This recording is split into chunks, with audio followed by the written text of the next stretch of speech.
나중에 필요하면 계산 결과들은 우리가 가지고 설명할 거기 때문에 과정에 대한 어떤 풀이 이 부분은 뭐 이해할 정도면 돼요. 자, 그래서 첫 번째 문제 한번 같이 볼게요. 저도 문제를 좀 봐야 되니까.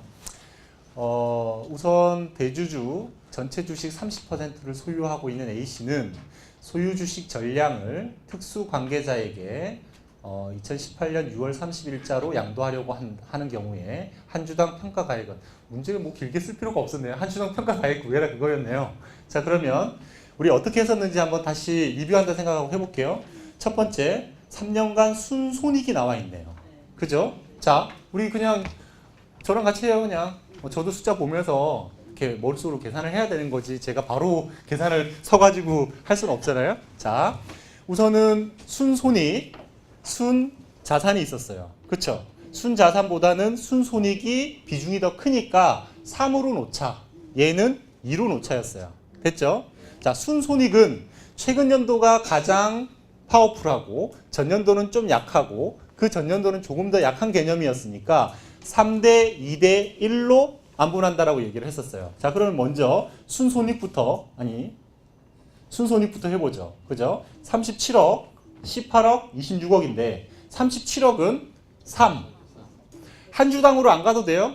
한 주당 갔다가 가도 되고 다 하고 나서 주식수로 나눠도 되잖아요. 그렇죠? 자, 그러면 37억에 대해서는 3, 18억에 대해서는 2, 26억에 대해서는 1 곱해서 다 더한 걸 6으로 나누면 우선은 평균액이 나오는 거죠. 순손익에 대해서. 그렇죠?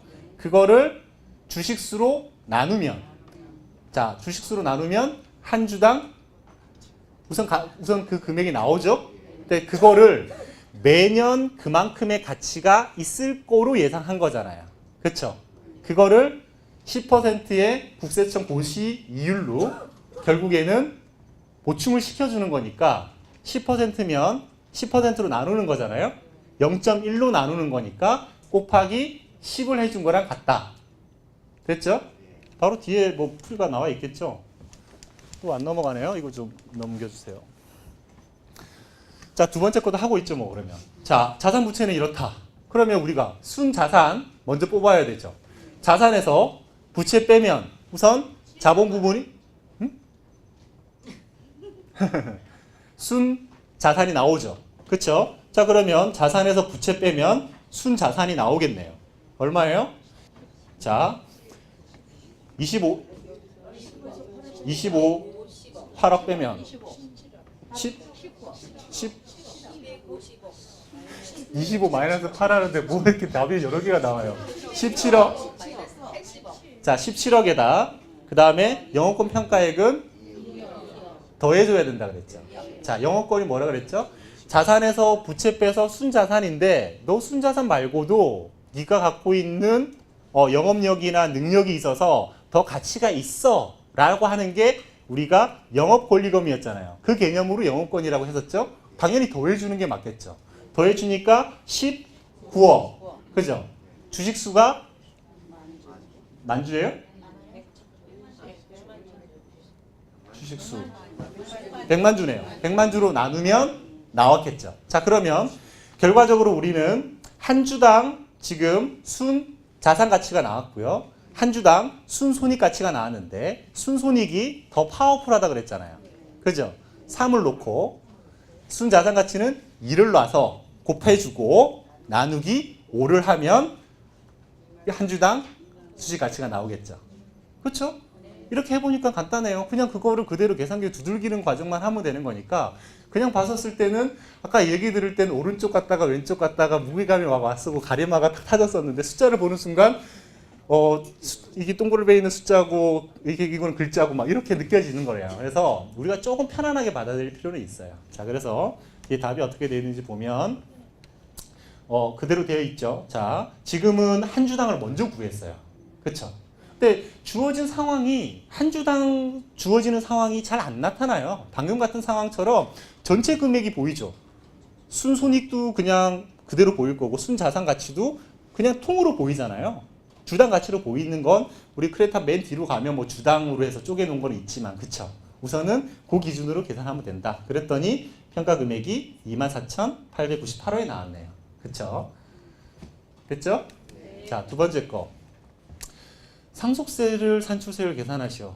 굳이 계산 안 하셔도 되지만, 응? 상속세가 흐름이 어떻게 되는지 한번 보고 간다 정도 생각하고 그냥 한번 보면서 바로 읽고 넘어가 볼게요. 첫 번째, 상속 재산이 쭉 나오고, 두 번째는 자녀에게 2018년 6월에 지금 상속세 신고를 하려고 하는데 한 1년 반 정도 전에 증여를 한 적이 있었네요.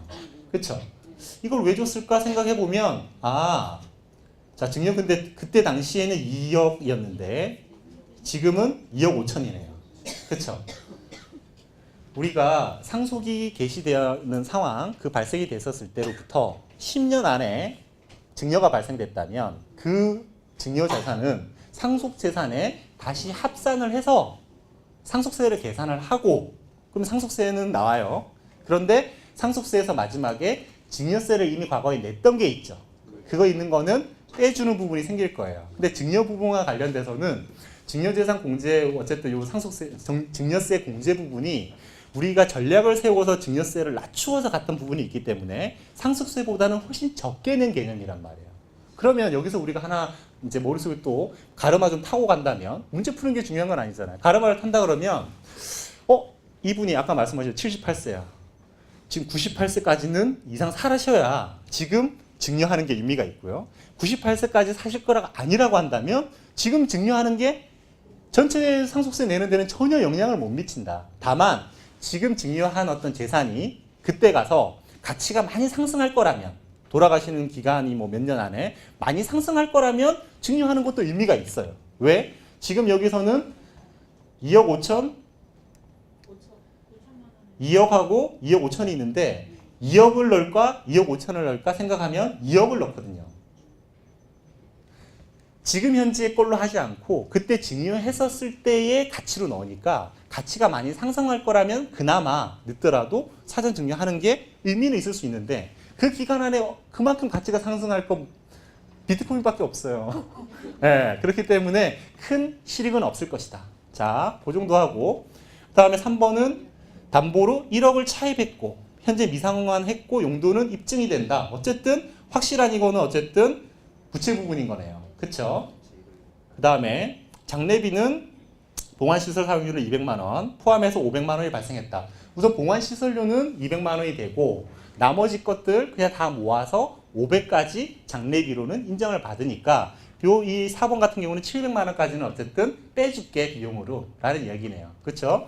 요거는 지금 토지는 자 보면 시가가 있고 지방세 표준액이 있는데 기본적으로 시가가 있다면 시가가 우선 되겠죠.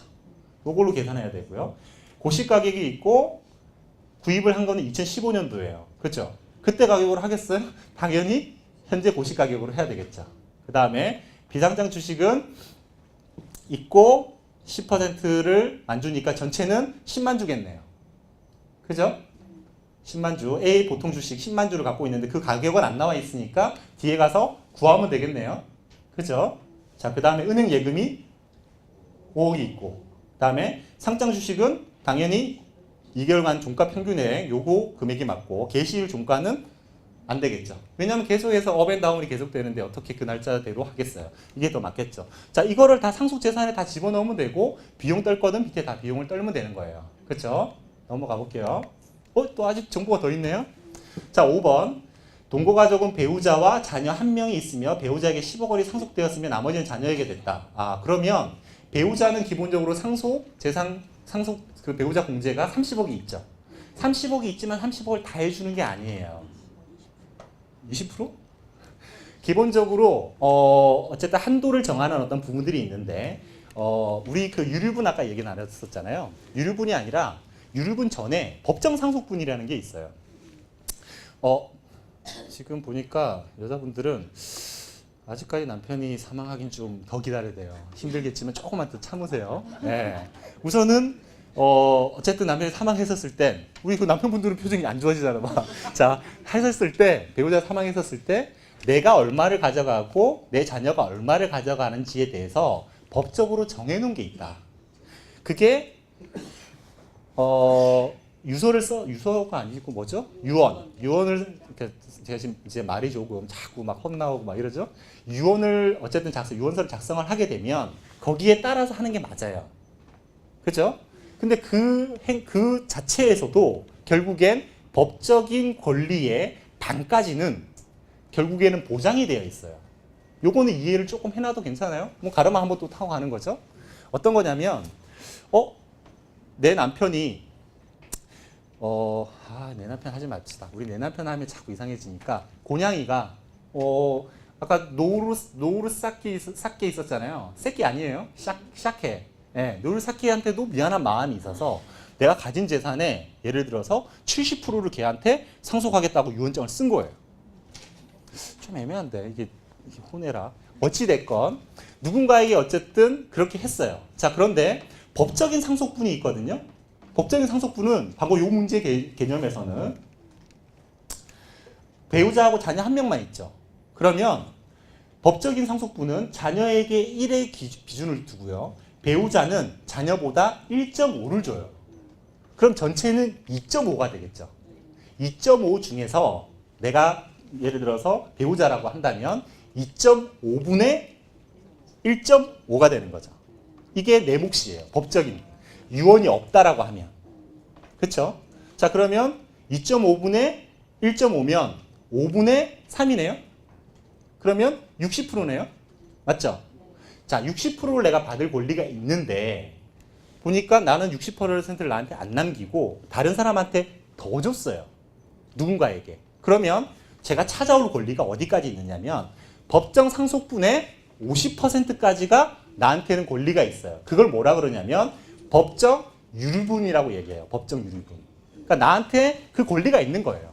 제가 아까 설명을 드릴 때 뭐 자녀 원투엔타대가 자꾸 좀 쏟아주고 있고 막 하는 것들이 다 모아가지고 나중에 봤었을 때 법정 유류분으로 해가지고 내가 또 뺏어올 거라고 하고 사슴이한테 얘네들이 뺏어올까봐 미리 좀 줘놓은 거예요. 계속 줘놓겠다라는 거예요. 그래야 나중에 해봤더니 쟤한테 좀 많이 간 거는 맞는데 내가 법적으로 요청을 할 수 있는 걸 봤더니 그거 이상은 내가 이미 받았네? 그러면 요청할 일이 없고 싸울 일은 없어진다는 거죠. 이게 상속 플랜이나 어떤 가업 승계 플랜을 진행할 때는요. 이 인간적인 부분, 감정적인 부분 엄청나게 중요한 부분이에요. 숫자만이 되는 게 절대 아니에요. 아시겠죠? 자, 그래서 어쨌든 배우자 부분은 그래서 60%. 그죠? 그 다음에 10억 원이 돼 있으니까 뒤에 계산식을 한번 보면서 얘기 드릴 건데 우선은 그 금액과 그 다음에 내가 이제 받은 게 실제적으로 10억을 받았죠?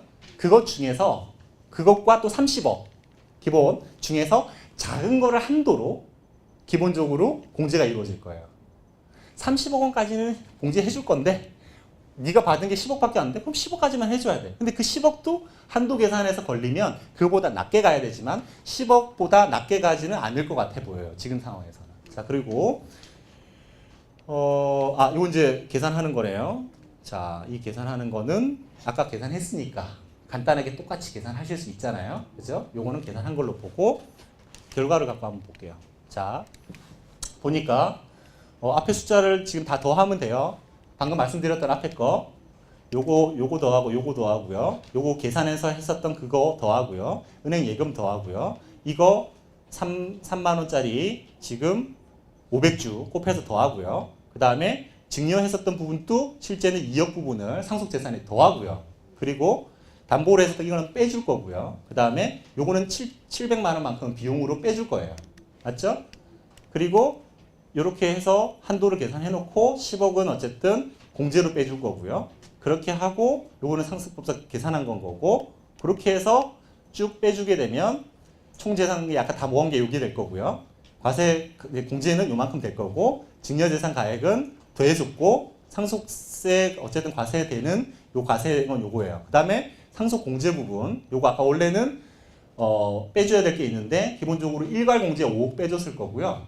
그리고 10억만큼 빼줬을 거고요. 그 다음에 금융자산 공제가 있어요.